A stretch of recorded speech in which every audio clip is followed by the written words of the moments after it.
Hello everyone, welcome to Synapse Institution, and today I will be taking you through a very simple tutorial on a key topic that is part of biology, and it is the cell. And I will be explaining it to you in differing degrees of simplicity so as to foster a better understanding to the topic. Now, to understand the cell, let us look at the most basic definition of a cell, which is that a cell is the unit of life. Now we have two key terms here, unit and life. Okay, so when someone says that a certain thing is a unit of something else, that would mean that it is a small component of something larger. So now from the word small, we can arrive at one of the more basic definitions of a cell, a more physical definition, which is that it is something that is visible through a light microscope.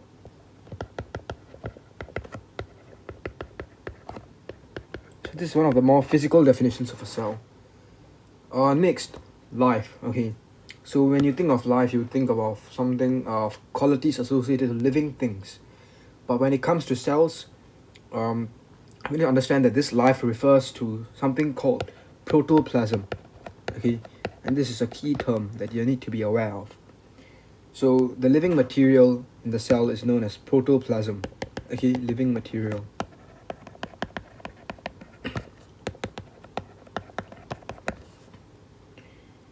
So now this gives us a very basic definition of the cell as the unit of life. Okay, and therefore we can derive certain intricacies of this definition, such as visible through the light microscope and of it composing protoplasm. Alright. So next up, we come to this statement that cells form organisms. Okay, and under this term of organisms, we have animals and plants. Okay, which are two important classifications of organisms, and these are the typically tested ones as well. Okay, animals and plants. So in this Venn diagram, we can very clearly see the differences between an animal cell and a plant cell. As we know, animals and plants are two very different things. Okay, they function differently, they behave differently, and these differences ultimately arise from the differences in cells.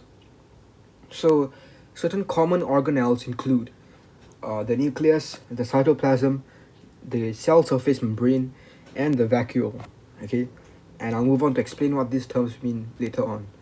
But certain differences include centrioles for animal cells, which are only specific to animal cells, and the cell wall and and the chloroplast for plant cells. But it's important to note that the chloroplast is specific to leaf cells, and we'll find out why later on. Okay, so you notice that the nucleus and the cytoplasm are rather simplified versions of the organelles that truly exist within the cell. So within the nucleus, we can separate it into the nuclear membrane,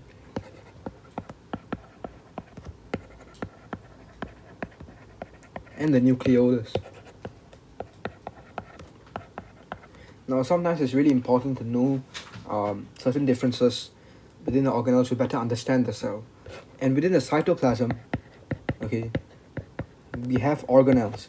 So to explain, the cytoplasm is essentially the substances, okay, substances within the cell.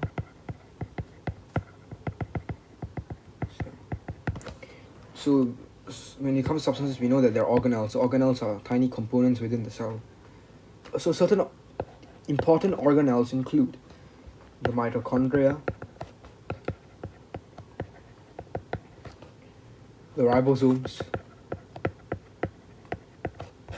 the rough endoplasmic reticulum, okay,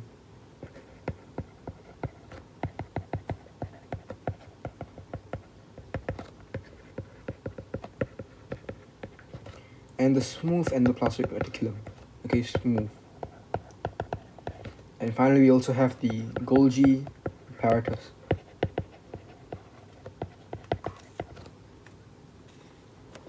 So now we have branched out from the very simplified statements of nucleus and cytoplasm into the several more complex organelles that exist within them. And as you know, the nucleus is like the center of the cell. It contains all genetic matter, but within the nucleus we also have the nuclear membrane and the nucleolus. Now that we understand the anatomy of a cell, we need to understand how these components function together to ensure that the cell is able to carry out its daily operations. And therefore we come to study the function of a cell. Okay. Now here I've listed in very basic terms the functions of these organelles, these important organelles. So under the nucleus we have number 1, information, and number 2, control. Okay. So let's look at information first. Okay, information. So what is your understanding of information? So information is like data, or like important bits of knowledge required to ensure that something functions.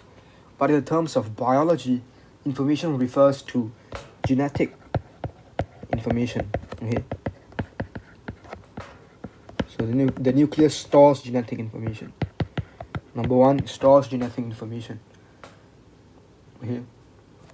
And therefore it is essential for cell division.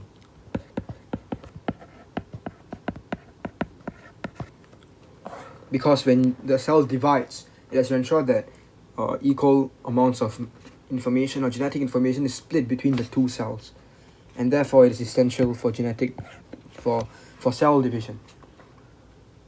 Okay, and when you look at information, we need to understand how this information is stored as. So for computers, we know that information is stored in binary, like your binary digits, but in a cell it's stored in the form of chromatin. Okay, so it contains chromatin. Now the second definition, okay, control. Now this is fairly simple to understand. So the nucleus controls all cellular activities.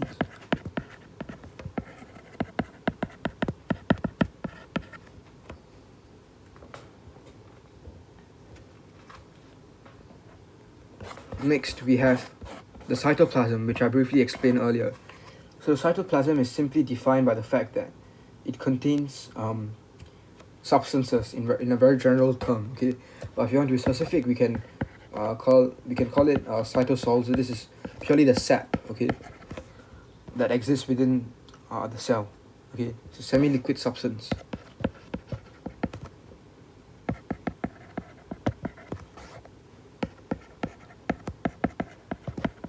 Okay, important term, cytosol. Next, we know that it contains organelles as illustrated earlier. Okay, all your list of organelles, the mitochondria, the ribosomes, and so on. So that is it for the cytoplasm. We need to know that it contains substances, and these substances can be split into the general environment, which is the cytosol, which is the surrounding liquid, and the organelles, which are like the important components within the cytoplasm that allows the cell to function. Next, we have the cell surface membrane, okay, or the plasma membrane, as it's also known. Plasma membrane. So very simply, the plasma membrane is important for movement, and this is movement in and out of the cell. Okay, not within the cell, but in and out of the cell. The movement of substances in and out of the cell. Now the cell surface membrane, since it controls movement, okay, it is made out of a partially permeable membrane. Okay, so in order to facilitate movement in and out, it is partially permeable in nature. Okay, so this allows it to keep certain substances from entering the cell, certain toxic substances, for example. Okay, next we have the cell wall. Now this is only for plants. Okay, plants. Animal cells do not have cell walls. Now the sole purpose of a cell wall, very simply, is to offer shape. Okay, it's to offer shape to the cell, and in order to offer shape, you need like it has to be made out of a hard and firm substance, right? And therefore, this substance is cellulose. So it's made out of cellulose. Now next, it is also, since it gives shape, okay, it prevents the cell from bursting.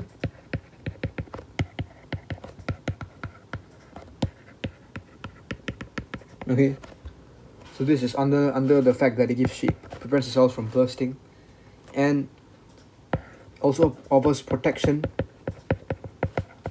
against injury.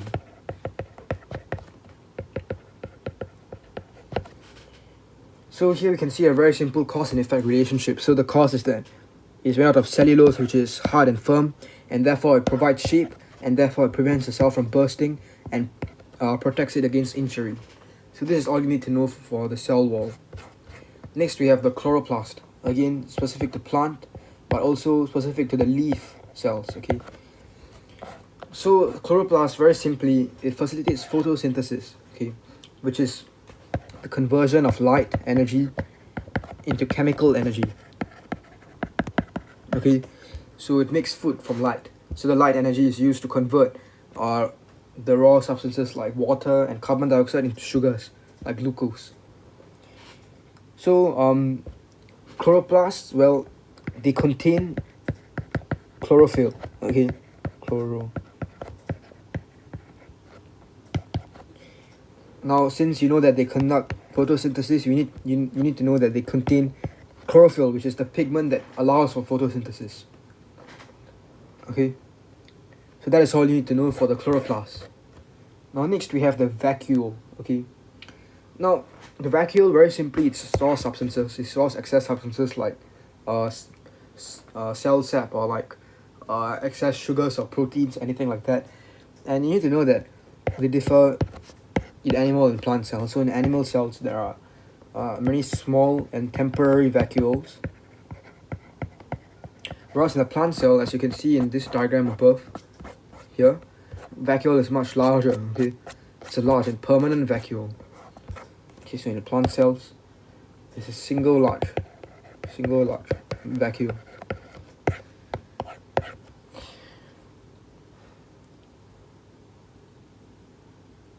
Yep, so once again, contains cell sap, which contains sugars, water, and other substances which are stored in the vacuole. Next we have some more organelles. Okay, first we have the mitochondria. So I'm certain you have heard the saying that the mitochondria is the powerhouse of the cell, and this is correct because the mitochondria produces energy, which is something living things need to function. So it generates energy, and you need to know that it needs a certain process to generate energy, right? You can't just conjure energy out of nowhere. And this process is cellular respiration. So generates energy via respiration. Next we have the ribosomes. Now this is all you need to know for ribosomes, is that they manufacture proteins. There's nothing more to them. They're just small organelles that manufacture proteins. Next we have the rough endoplasmic reticulum. This may be a bit complex to remember, but the reason why this is smooth and why this is rough is because the rough endoplasmic reticulum, they have ribosomes on the outer surface. Okay, so they have ribosomes.